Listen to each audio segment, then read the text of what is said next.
വിശുദ്ധിയുടെ സൂക്ഷിപ്പുകാരൻ. കപ്യാർ എന്ന പോർച്ചുഗീസ് വാക്കിൽ നിന്നാണ് ഈ മലയാളം വാക്കിന്റെ ഉത്ഭവം. കപ്യാരിയോസ് എന്ന ലാറ്റിൻ പദത്തിന്റെ അർത്ഥം ശുദ്ധതയുടെ സൂക്ഷിപ്പുകാരൻ, നിക്ഷേപാലയങ്ങളുടെ സൂക്ഷിപ്പുകാരൻ എന്നൊക്കെയാണ്. സമൂഹത്തിൽ നേരിട്ടും അല്ലാതെയും ഏറെ അവഹേളനങ്ങൾ നേരിടുന്ന വ്യക്തിയാണിവർ.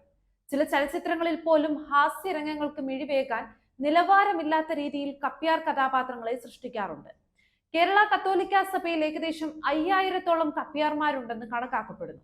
പള്ളിയിൽ ഇടവക വികാരി കഴിഞ്ഞാൽ അടുത്ത പ്രധാനപ്പെട്ട വ്യക്തി കപ്യാരാണ്.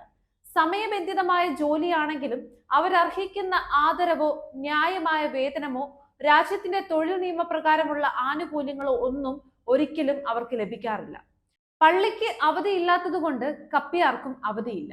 വെളുപ്പിനും മറ്റു നിശ്ചിത സമയങ്ങളിലും കൃത്യമായി പള്ളിമണി അടിക്കണം.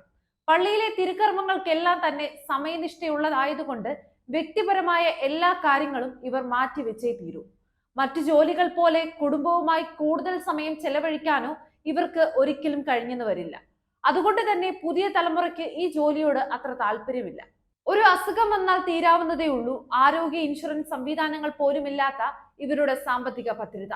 ഒരാൾക്ക് കൂലി നൽകുന്നതിന്റെ അടിസ്ഥാന മാനദണ്ഡം എന്തായിരിക്കണമെന്ന് ആധുനിക ലോകത്തെ ആദ്യമായി പഠിപ്പിച്ചത് ലിയോ 13 മാർപ്പാപ്പയാണ്.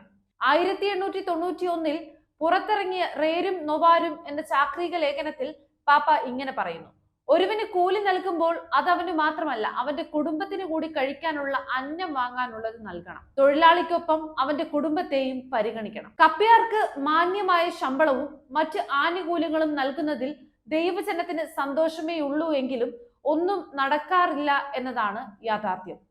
കഴിയുമെങ്കിൽ ദേവാലയ ശുശ്രൂഷകൾക്കായി ആരോഗ്യ ഇൻഷുറൻസ് പരിരക്ഷയെങ്കിലും നൽകാനുള്ള സംവിധാനം ഓരോ ഇടവകകളും നടപ്പിലാക്കണം. ഓർക്കുക, ഇവർ നമ്മുടെ സഹോദരരിൽ ഒരാൾ തന്നെയാണ്. നമുക്ക് വേണ്ടി അർപ്പിക്കുന്ന പ്രാർത്ഥനകളിലെ സഹായികളാണിവർ.